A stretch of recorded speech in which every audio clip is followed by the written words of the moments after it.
Buenos días a todos. Yo soy Tien Chen Tu,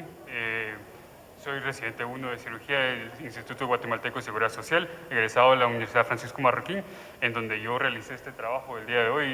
y junto a la ayuda de la Unidad de Cirugía Cardiovascular de Guatemala.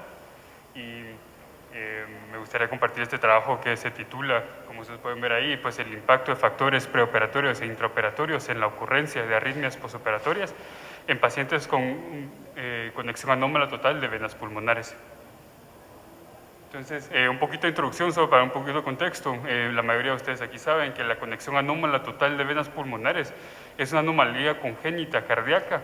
que se caracteriza por una conexión irregular del sistema venoso del pulmón en su retorno al corazón, no permitiendo de que haya una circulación de la sangre oxigenada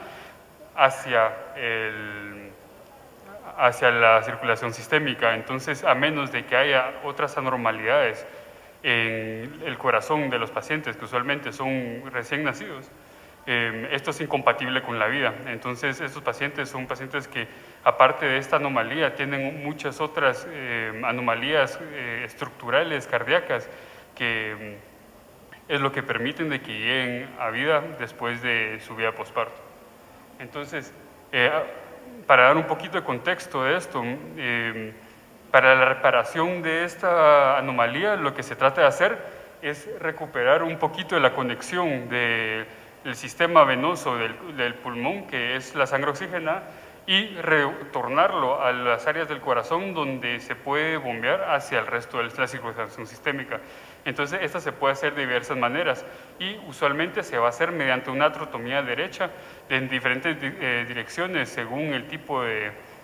conexión anómala total de venas pulmonares, y esto va a tener un impacto sobre la recuperación postoperatoria de los pacientes, como vamos a ver más adelante.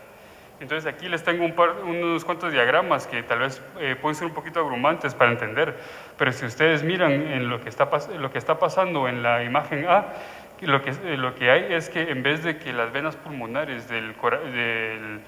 paciente regresen al atrio izquierdo del paciente, lo que está pasando es que está formándose un canal común, una vena vertical, y esto va a caer al atrio derecho del paciente. Entonces, como todos sabrán, pues eso no es funcional porque no puede bombear el corazón y la sangre al resto del cuerpo. Entonces, lo que se trata de hacer es que se abre el atrio y se abre lo que es la vena vertical. No sé si puedo señalar ahí, pero lo que ustedes miran ahí abajo en forma de rectangular es esa vena vertical abierta, y lo que se hace es que se abre el atrio y se trata de hacer una conexión mediante el atrio derecho para conectar esta vena vertical hacia el atrio izquierdo. Entonces, lo que la literatura internacional reporta es que muchos de esos pacientes posoperados tienen arritmias que afectan su calidad de vida posoperatoria. Entonces, lo que en este estudio queríamos determinar es si había una incidencia en cuanto a el tipo de incisión que se hacía en estos pacientes en la incidencia de arritmias posoperatorias que iban a tener en la recuperación a largo plazo de estos pacientes. Entonces, como pueden ver acá, en la foto anterior lo que tenemos es una atrotomía, lo que se llama longitudinal. Lo que va a hacer es una atrotomía que es paralelo a la dirección de las venas cava superior e inferior, y va a transcurrir toda la longitud del atrio derecho, mientras que en la atrotomía derecha vertical lo que vamos a tener es una incisión que va a correr paralelo a lo que son las venas cavas, y de esta manera se accede de diferente manera al atrio derecho. Entonces,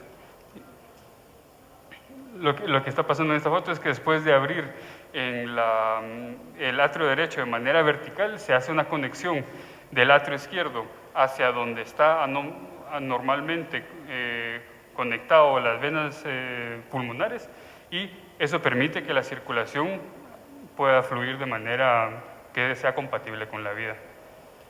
Entonces, este trabajo fue un trabajo que, como les había comentado antes, fue realizado en la Unidad de Cirugía Cardiovascular de Guatemala. Fue un corte retrospectivo de los pacientes que se operaron por conexión anómala total de venas pulmonares durante los años 2007 a 2017,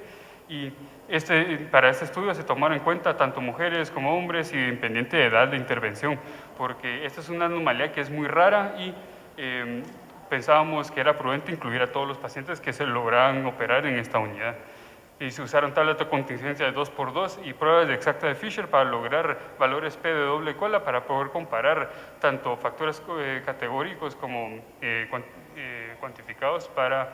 el análisis estadístico de estos datos. Entonces lo que podemos ver es que los pacientes que se presentaron entre el 2007 al 2017 a la unidad de cirugía cardiovascular de Guatemala en estos 10 años fue de 148 pacientes. De estos tuvimos que excluir algunos pacientes ya que no tenían controles electrocardiográficos antes y después del estudio. Hay pacientes que murieron pronto después de la cirugía y que no tuvieron un control postoperatorio, y hay pacientes que solo no tuvieron el control apropiado porque en el sistema de salud de Guatemala muchas veces se pierden estos pacientes al sistema de referencias intrahospitalarias. Entonces al final nosotros terminamos con una muestra de 109 pacientes que fueron exitosamente operados, que tenían un holter preoperatorio y holter postoperatorio, y que estos holters fueron analizados por diversos electrofisiólogos pediatras de Unicar. Entonces, hablando un poquito de lo que hallamos nosotros en los datos, es de que en cuanto a los subtipos de conexión de venosa anómala total de venas pulmonares, la mayoría de los tipos son de manera supracardíaca, el resto son intracardíacas e infracardíacas, siendo los más comunes los primeros dos. Esto se refiere a que la localización donde se unen las venas pulmonares antes de llegar al corazón en relación al corazón en sí. Entonces, por ejemplo, en la supracardíaca lo que tenemos son venas pulmonares que usualmente son 4 en número, se van a unir y formar esa vena vertical que vimos en las imágenes anteriores antes de conectarse al atrio derecho, donde va a regresar a mezclarse con la sangre venosa. Muchas de esos van a ser intracardíacos y van a conectarse al seno coronario, y que tampoco es efectivo para la circulación del paciente. Y muchas veces infracardíaco vamos a ver de que hay casos donde se une a la vena porta, donde se une a la vena cava inferior, que todos van a terminar yendo a la circulación venosa. Y mixta se refiere a una combinación de estos diferentes subtipos. Entonces, estos datos que nosotros estamos presentando aquí, pues son bastante similares a lo que reporta la literatura internacional. Lo que tenemos aquí es que nosotros también valoramos la edad de los pacientes a la intervención, porque nosotros habíamos hipotizado de que entre más tiempo pasa entre el tiempo de nacimiento y el tiempo de intervención, más cambios iban a haber en el miocardio del paciente que iban a intervenir en las arritmias postoperatorias y la dificultad de la operación. Sin embargo, lo que estamos viendo es de que aquí no hay evidencia estadísticamente significativa en cuanto a las diferencias de arritmias postoperatorias en estos pacientes, independientemente de edad. Aquí lo que tenemos es una comparativa también.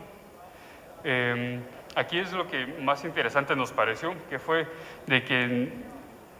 el tipo de incisión de atrotomía fue estadísticamente significativa. En cuanto a la atrotomía vertical, fue significativamente más causante de arritmias postoperatorias que cualquiera de las otras técnicas, ya sea de atrotomía longitudinal como de atrotomía o sin uso de atrotomía, o otro tipo de atrotomías que se han desarrollado posteriormente. Y esto es importante porque la atrotomía vertical es la que usa para el tipo supracardíaco, que es el más común y es el que más volumen de pacientes va a tener en esta recuperación postoperatoria. Un minuto. Entonces, en cuanto a las conclusiones que tuvimos de este estudio, es de que la población en Guatemala tiene una distribución bastante similar a lo que es la población internacional en cuanto a la distribución de esas anomalías cardíacas. Estas arritmias nuevas o progresadas se reportaron en 67% de los pacientes, y estos eran por la mayor parte de la variedad supracardíaca, que es la más común en general, y estas eran significativamente más comunes que intracardíacas e infracardíacas. Lo que vimos también es que no había evidencia estadísticamente significante entre las edades en que se opera el paciente, y que la incisión atrial vertical derecha es mucho más causante de arritmias que la atrotomía longitudinal derecha. Y esto abre la puerta a que en el futuro, en nuestros centros de cirugía cardiovascular, se desarrollen técnicas nuevas, como se está haciendo en países desarrollados, para evitar causar estas arritmias que son una causa de morbilidad en estos pacientes postoperatoriamente. Muchas gracias.